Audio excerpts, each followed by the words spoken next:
2017-2021 vise à transversaliser dans les programmes et les projets financés par la BID en Haïti le sujet de genre. L'intégration du genre se base sur plusieurs facteurs, dont des valeurs et des codes de comportement culturels. La capacité à prendre des décisions bien informées se repose sur des données fiables de la situation des femmes et des hommes, et sans une connaissance quantitative, il est difficile d'intégrer le genre lors de l'élaboration ou de l'implémentation des projets financés par la BID. Dans le cadre du projet en question, la BID cible à obtenir des informations, d'une part sur la violence faite aux femmes et aux filles, et d'autre part sur les motivations des flux migratoires internes.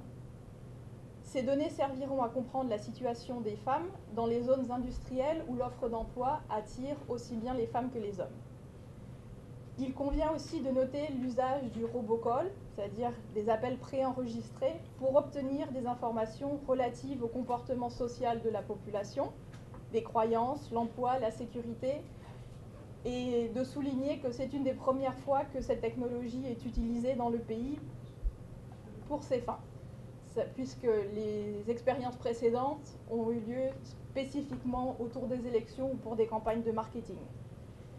Et bien évidemment, nous espérons que la mise en œuvre réussie de ce projet pilote et de cette technologie nous amènera à en faire un usage plus fréquent dans d'autres domaines et dans d'autres programmes et projets financés par la BID. Ce projet a plusieurs composantes et l'une d'entre elles, évidemment, est l'enquête. Le projet, dans son ampleur, vise ou contribue à obtenir des informations qui nous permettra de prendre des décisions et aussi aider au gouvernement à faire des politiques publiques basées sur des informations fiables. Comme vous le savez, nous avons déjà eu l'EMUS 6 qui doit être publié momentanément, et dans l'EMUS, il y a des questions sur la violence contre les femmes. Là où nous apportons nous apportons une valeur ajoutée à l'EMUS, c'est parce que nous allons cibler des zones spécifiques. Ces zones sont celles qui sont autour ou près des parcs municipaux et industriels, c'est-à-dire Codévi à Wanamé, PIC à Caracol et le PIM ici dans la zone métropolitaine de Port-au-Prince. Il y aura deux enquêtes, une au fait qui est lancée aujourd'hui, le 6 août, et une autre qui sera lancée au mois d'octobre. La première enquête va comprendre deux types de sujets. La violence faite aux femmes et aux filles, d'une part, et d'autre part, les flux migratoires internes.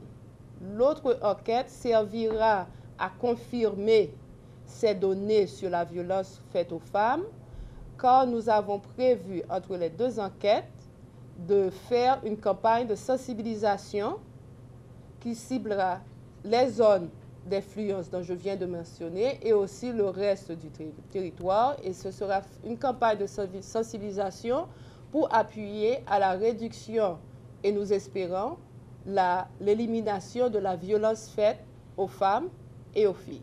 Je veux vous rappeler que enquête ça yo, tout le dé enquête yo, n'a fait yo avec Digicel. Donc, nous sûrement gagnons nous qui recevons déjà on appel Digicel, on SMS, on texte Digicel qui dit nous fais attention que à partir d'aujourd'hui, n'a pas recevoir appel. Tant pis souple, répondre appel yo. Si nous arrivons, nous pas qu'à répondre appel yo à un moment donné, dit nous gain droit peut appuyer sur un numéro yo pour nous demander que appel là que Digicel fait appel là pita. Aussi moi voulais dire nous que appel yo anonyme et confidentiel. C'est-à-dire que anonyme nous-mêmes nous pas jamais ouais numéro téléphone. Nous pas jamais qu'on nom nous ni même qu'on adresse nous. Confidentiel, réponse yo nous pas jamais divulguer réponse yo yon by yon. Ça n'a fait n'a mette toutes réponses ensemble pour nous analyser yo. Donc appel yo confidentiel et anonyme. Nous pas besoin peur. toute fille et tout garçon qui recevoir et on appelle, tant pis, souple répondre.